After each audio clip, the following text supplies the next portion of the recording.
Hello, my name is Gary Scudder. I'm a professor here in the core division.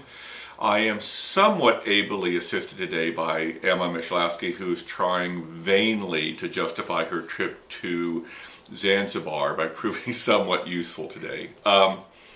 Today I want to talk a little bit about something related to Core 110, and specifically the use of the Freeland book, Portraits and Persons. I will throw in my normal disclaimer, and that is, yes, I know I was the only one in the entire core division that voted against using Freeland for any number of reasons. And ironically, of course, I think I use it more than anybody else, and my colleagues tell me they think I get better results with it than anybody else. And I think there are a couple reasons for this.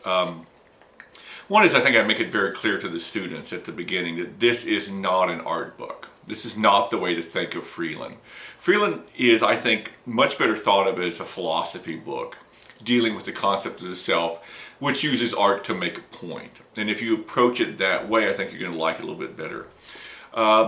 Plus, I don't really give the students a chance to complain about it. I don't care what they think about the Freeland book. That's why I do 5 different in-class analysis with them. That way they don't have time to sit and tell me how much they hate it. Again, mainly it's my theory that the sophomores whisper in their ears in their sleep and tell them how much they hate their Freeland book. So I don't give them a chance to talk about it. And of course, in, I guess, classic Scudder fashion, I don't give them the option of not thinking it's fantastic, because everything is fantastic. So today I want to talk a little bit about Chapter 7, which is the chapter called The Fallen Self. And this is a chapter I find myself using more and more all the time. I think at the beginning I didn't talk about it, then I gave it 1 class period. Now I give it 2 class periods. I can see next year doing 3 class periods, because I really think it's a fantastic chapter. It really sums up the book very nicely. And there's a lot of stuff in here which I think really appeals to our students, because this is in some ways their life. Now, how do I approach this chapter? Well, I do a couple different things which I think work.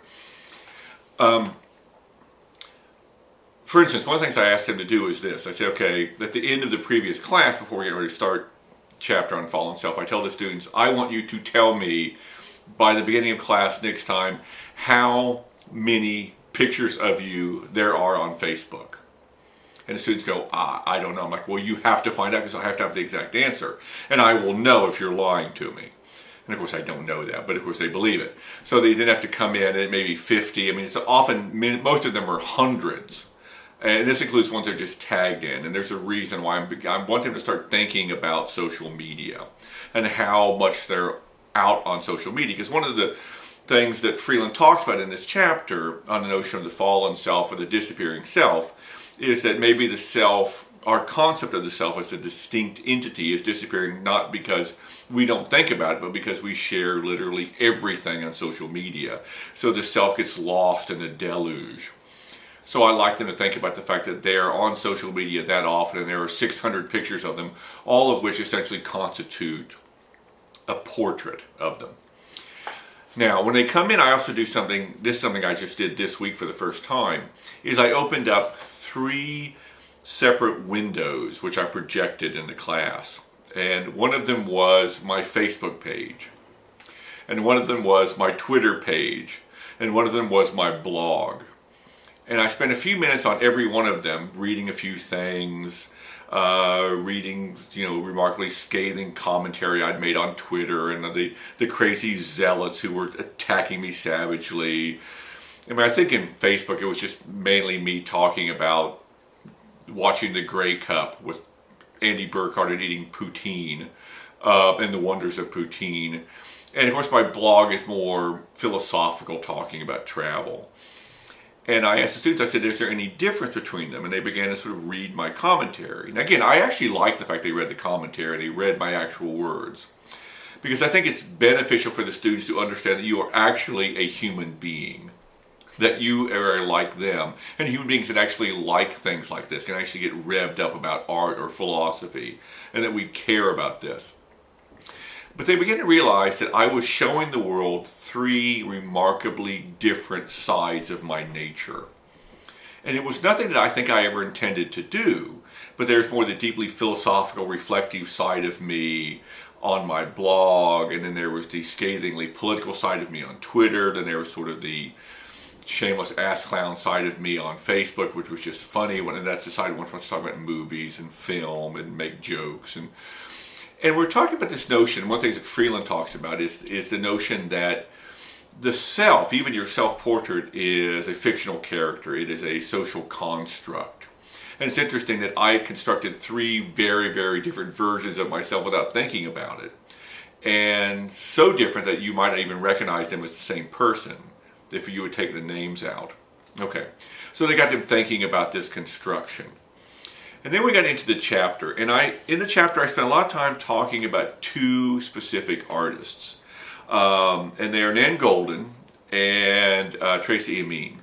And I have a very long PowerPoint, which I'm happy to share with you. I also have, if you want to go on to Art Store, there's a whole folder. You know me, I've got dozens and dozens of folders in Art Store, which you're always free to go into. But it's interesting because she gets into this big discussion about Goldin and Emin, and she calls them confessional artists. That is, artists that share literally everything.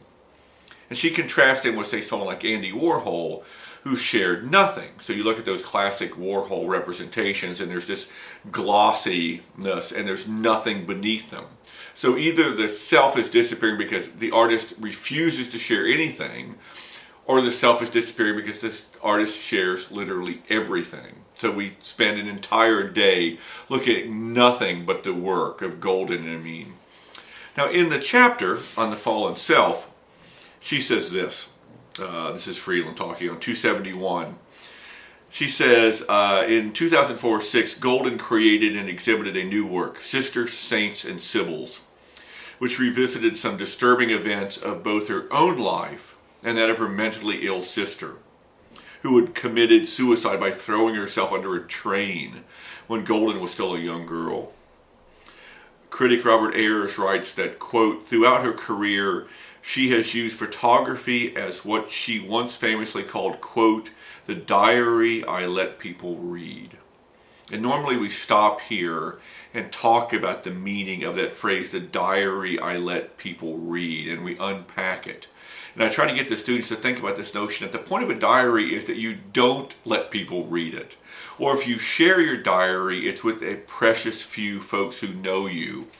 And if we, either through our art, like Goldin and Emin, or through Facebook, we share everything with a very public diary, does the private self even exist anymore?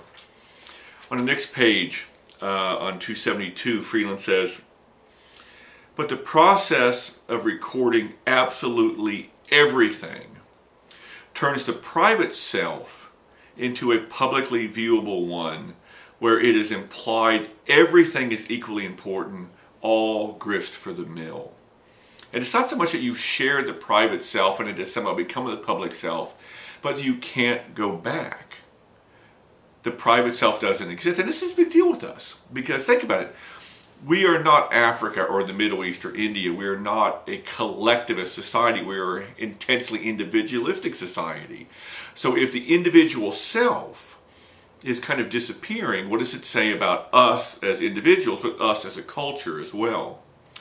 And finally, critic Mark Zimmerman remarks that Goldin's work shows a nervous anxiety for self-reference of our age and demonstrates voyeur-friendly exhibitionism. So are we essentially a nation of exhibitionists, which are in the end exhibiting nothing? Because I'm not actually telling you anything, even though I seem to be telling you everything.